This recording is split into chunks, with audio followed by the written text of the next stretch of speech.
Hello everyone, Ziasir here, SST mentor and your guide for complete SST solution. Join my channel.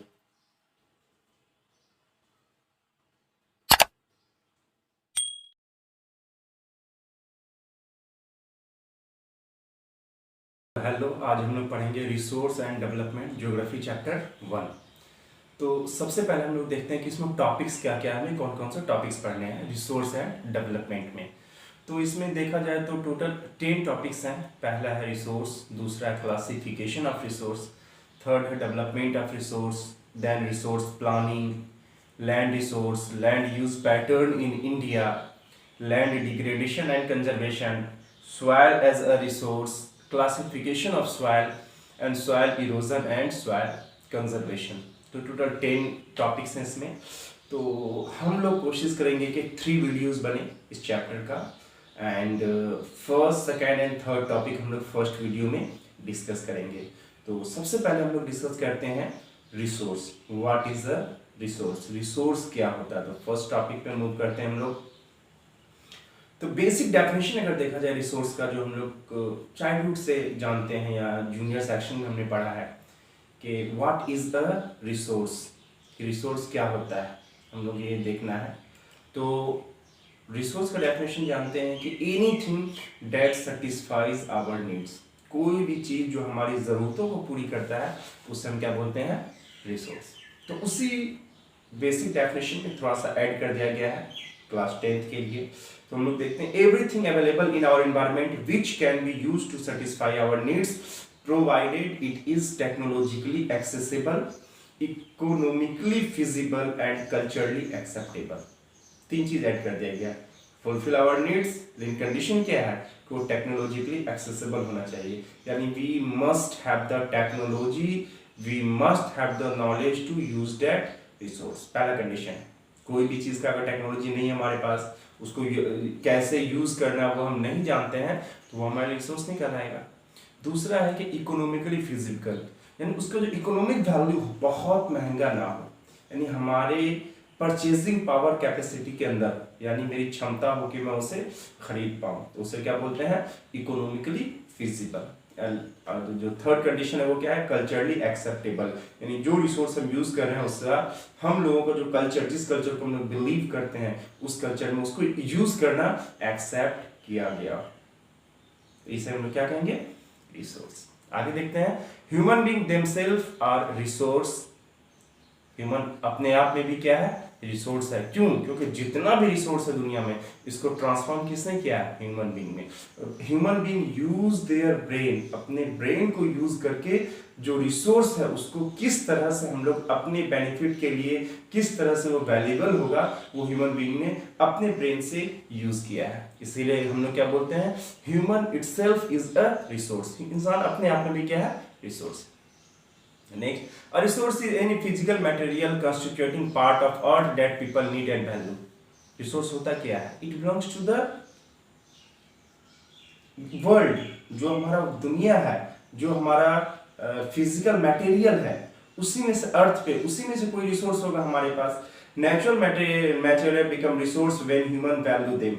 कोई भी चीज present है, अगर हमें उसका यूज पता चल गया तो वो क्या हो गया, रिसोर्स हो गया हमारे लिए, क्योंकि अब हम उसको यूज करेंगे, हम उसको यूज करेंगे यानी उसका क्या हो जाएगा, कुछ वैल्यू हो जाएगा।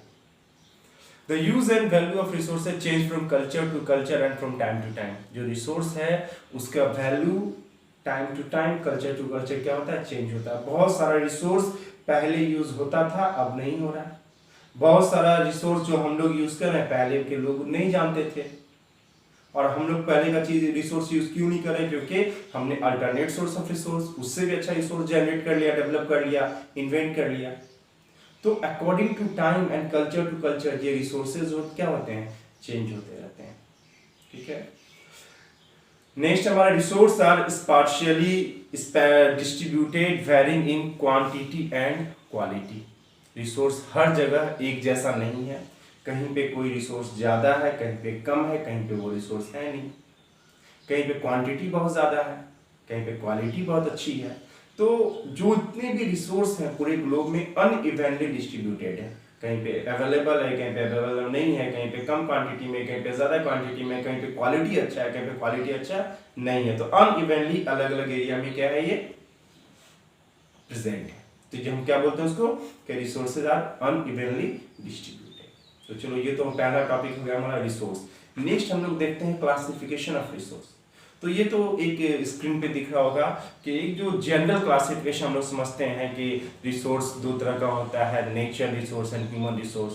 फर्दर उसको रिन्यूएबल, रिन्यूएबल अलग अलग कैटेगरी में किया गया है, ठीक है। लेकिन हम लोग को ये वाला नहीं पढ़ना है। क्लास 10th में हम लोग को अलग क्लासिफिकेशन पढ़ना है। तो हमें पढ़ना क्या, हम लोग डायरेक्ट वहां मूव करते हैं। The resource can be classified as, चार बेस पे हमने जितने भी रिसोर्स हैं हमारे पास, we have millions of resource in our environment that we are using today.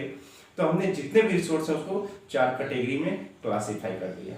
सबसे पहला on the basis of origin, कि कोई रिसोर्स है वो ओरिजिन कहां से हुआ, उस बेस पे दो रिसोर्स हमारे पास, बायोटिक एंड अबायोटिक। दूसरा है ऑन द बेसिस ऑफ एग्जॉस्टेबिलिटी, यानी उसका कितना यूज है, खत्म होगा या बार बार हम यूज कर सकते हैं, उस बेस पे दो है, रिन्यूएबल एंड नॉन रिन्यूएबल। अगला on the basis of ownership, यानी कोई रिसोर्स तो उसका मालिक कौन है। तो उस बेस पे हमारे पास क्या है, 4 type of resource, that is individual resource, community resource, national resource and international resource. और लास्ट क्लासिफिकेशन है on the basis of status of development, यानी वो डेवलप हो चुका है, टेक्नोलॉजी है या नहीं है। उस बेसिस पे हमारे पास फर्दर 3 है, और एक दूसरा क्या है, सब कैटेगरी है, that is potential, developed and stock. ये 3 है। और उसके बाद रिजर्व है जो स्टॉक का, ये क्या है, सब कैटेगरी है। तो ये है, हम लोग हर सेक्शन को अभी one by one different slides में पढ़ेंगे। तो पहला हम लोग देखते हैं on the basis of origin. Origin के बेस पे हमारे पास दो तरह के हैं, बायोटिक एंड अबायोटिक। बायोटिक सुनने से ही लग रहा है कि जिसमें लाइफ होगा वो क्या होगा, बायोटिक। तो देखते हैं क्या है। Biotic resource are obtained from the biosphere and have life, यानी बायोस्फीयर से एक्सट्रैक्ट होता है, उसके अंदर क्या होती है, लाइफ होती है, and are capable of reproduction, यानी जितने भी बायोटिक रिसोर्स हैं वो रिप्रोडक्शन कर सकता है। एग्जांपल है human being, flora and fauna, fisheries, livestock and bacterias. उसे क्या बोलते हैं, बायोटिक रिसोर्स। दूसरा क्या, abiotic resource, all those things which are composed of non living thing. जितने भी नॉन लिविंग थिंग है हमारे एनवायरनमेंट में, हम सबको क्या बोलते हैं, abiotic resource. And usually obtain from the lithosphere, lithosphere से एटमॉस्फेयर, हाइड्रोस्फेयर, वहां से जितने भी नॉन लिविंग थिंग है उन सबको हम क्या बोलेंगे, अबायोटिक रिसोर्स। एग्जांपल हो गया उसका rocks, minerals, metals, water, soil, ये सारा क्या है, अबायोटिक रिसोर्स। नेक्स्ट देखते हैं, biotic and abiotic are the 2 essential factors responsible for shaping the ecosystem। हमारा जो इकोसिस्टम है वो बायोटिक और अबायोटिक रिसोर्स मिलके ही क्या करता है, हमारा इकोसिस्टम बनाता है। यानी all the living being, all the natural resource, all the biotic resource, all the abiotic resource are jointly known as ecosystem. Next हमारा on the basis of adjustability. तो उस बेसिस पे दो है, रिन्यूएबल एंड नॉन रिन्यूएबल। जिसको हम renew और reproduce कर सकते हैं उसे क्या बोलेंगे, renewable resource. The resource which can be renewed और रिप्रोड्यूस्ड बाय फिजिकल, केमिकल और mechanical process are known as renewable resource. जो रिन्यू कर सकते हैं, रिप्रोड्यूस कर सकते हैं, उसे हम क्या बोलते हैं, रिन्यूएबल रिसोर्स। एग्जांपल है solar energy, wind energy, water, forest, wildlife, ये सब रिन्यू या रिप्रोड्यूस हो सकता है come in short interval of time, इसलिए हम इसको क्या बोलते हैं, रिन्यूएबल रिसोर्स। अगला हमारा है non renewable resource. The resource once consumed can not be replaced are known as non renewable resource. This resource takes million of year in their formation.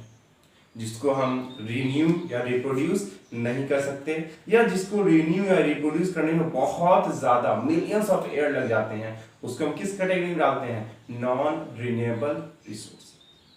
एक सा एग्जांपल है ऑयल, कोल, मिनरल्स। क्लियर? तो ये हो गया renewable and non renewable resource on the basis of adjustability. Next है हमारा on the basis of ownership, यानी कोई रिसोर्स है तो उसका ऑनर कौन है, मालिक कौन है। तो उस पे 4 हमने बताया था। सबसे पहले होता है individual resource. Any resource belong to any individual. कोई रिसोर्स अगर किसी इंडिविजुअल आदमी से बिलोंग करता है उसे हम क्या बोलेंगे, इंडिविजुअल रिसोर्स। लाइक मेरा घर, मेरी ज़मीन, मेरी कार, मेरी बाइक, मेरी बुक, मेरा लैपटॉप, मेरा कंप्यूटर, मेरा मोबाइल, तो ये इट्स बिलोंग्स टू मी, ये मेरा है। तो वो क्या होगा, किसी एक आदमी का है, यानी इंडिविजुअल रिसोर्स। उसको यूज मैं करूंगा, ठीक है, तो उसे हम क्या बोलते हैं, इंडिविजुअल रिसोर्स। दूसरा क्या होता है, कम्युनिटी ओन्ड रिसोर्स। ऐसा रिसोर्स जिसको यूज पूरे कम्युनिटी, पूरा समाज, पूरा मोहल्ला, पूरा सोसाइटी के लोग करते हैं, उसे क्या बोलते हैं, कम्युनिटी ओन्ड रिसोर्स। एग्जांपल इसका कैसे, पब्लिक स्कूल, कोई स्कूल है सोसाइटी में, गवर्नमेंट, उसको उस सोसाइटी के लोग यूज करते होंगे।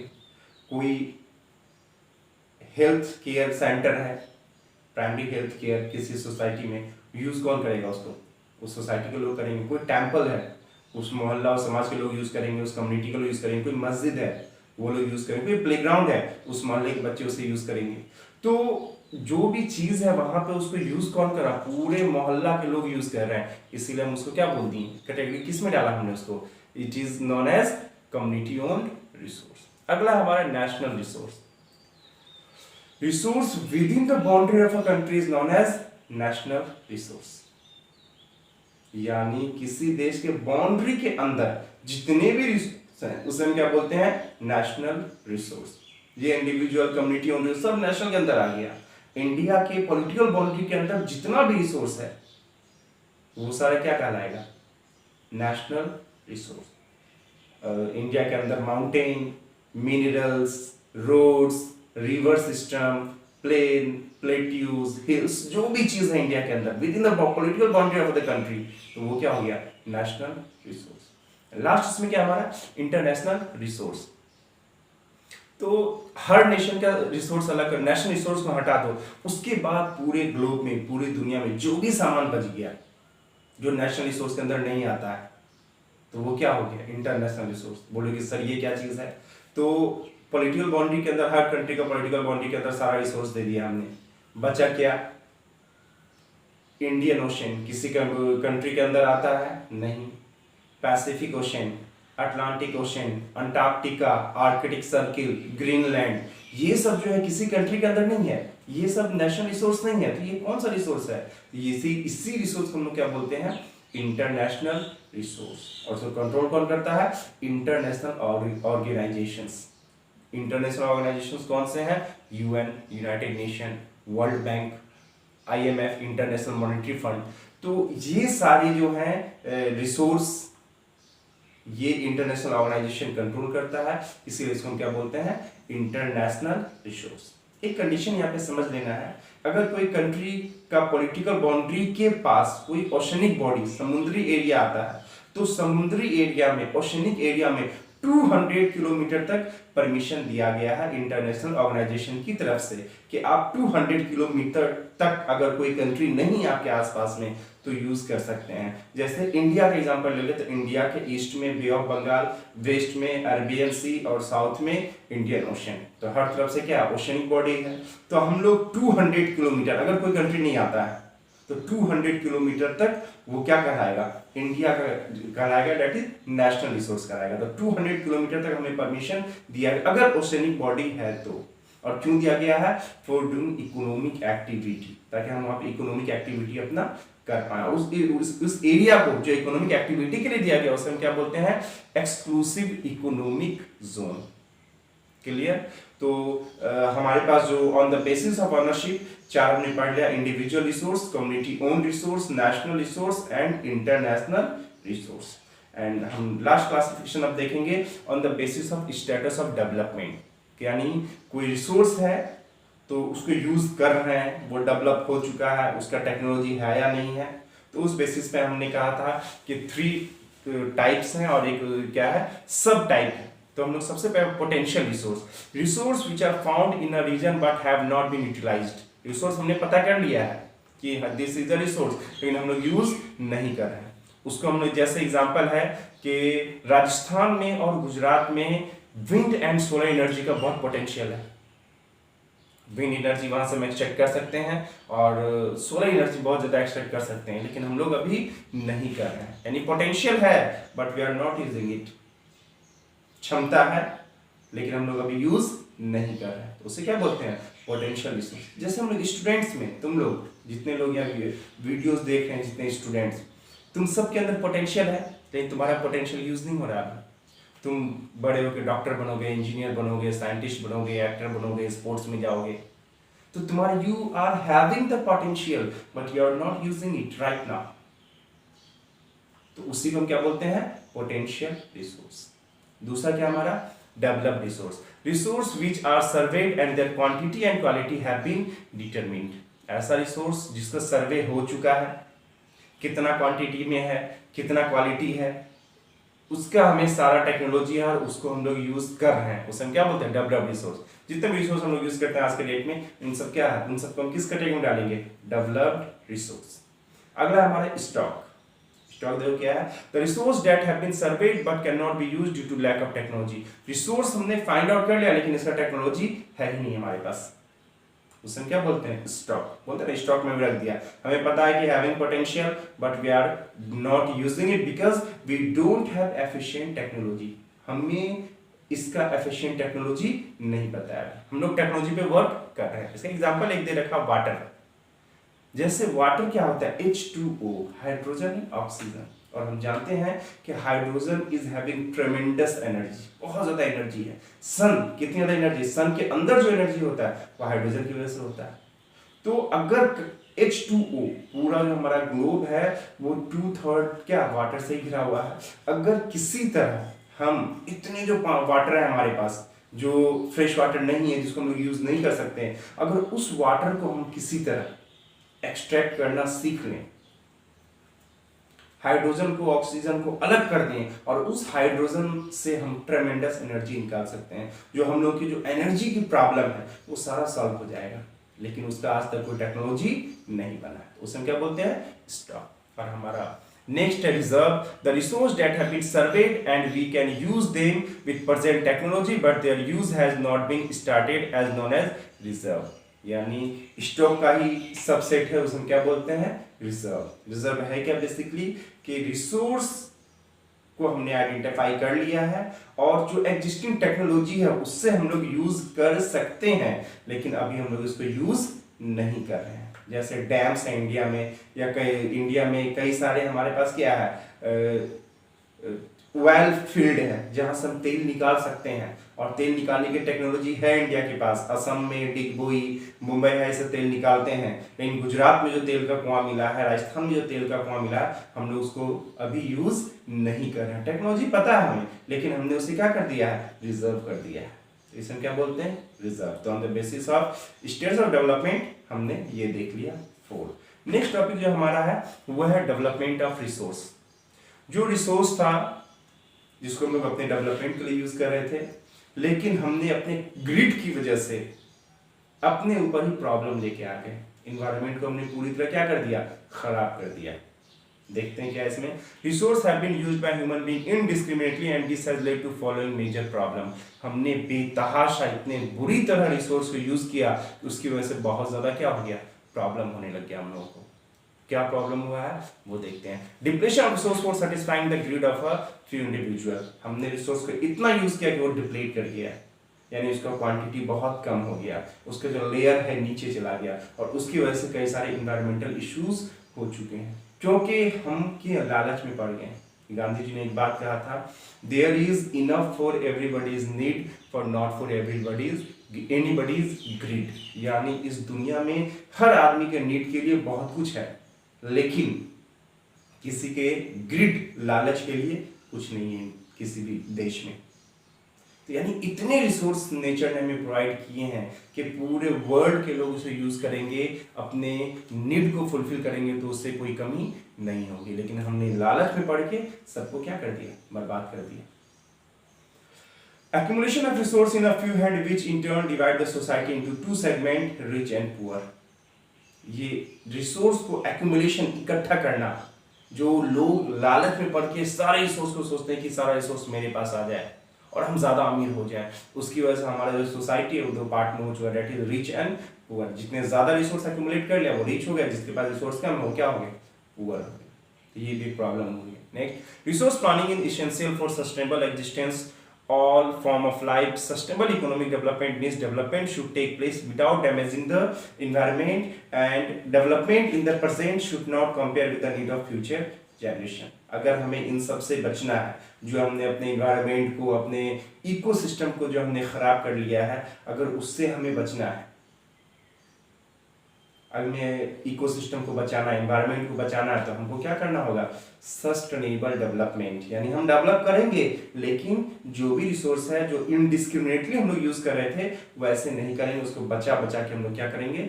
यूज करेंगे। जुडिशियस वे में हम उसको क्या करेंगे? यूज करेंगे। और जो भी रिसोर्स हमारे पास है, ऐसा तो नहीं कि हम ही लोग जनरेशन है, हमारे पास कोई नहीं आएगा, जितना रिसोर्स है यूज कर लो, नहीं, हमें क्या करना है? रिसोर्स बचा बचा के यूज करना है, ताकि कमिंग जनरेशन जो आएगा वो भी इसे यूज कर पाए। उसके लिए हम क्या करेंगे?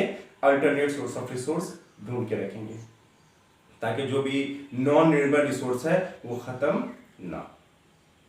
तो ये हो गया डेवलपमेंट ऑफ रिसोर्स। नेक्स्ट जो टॉपिक है हमारा रिसोर्स प्लानिंग, वो हम अगले वीडियो में देखेंगे।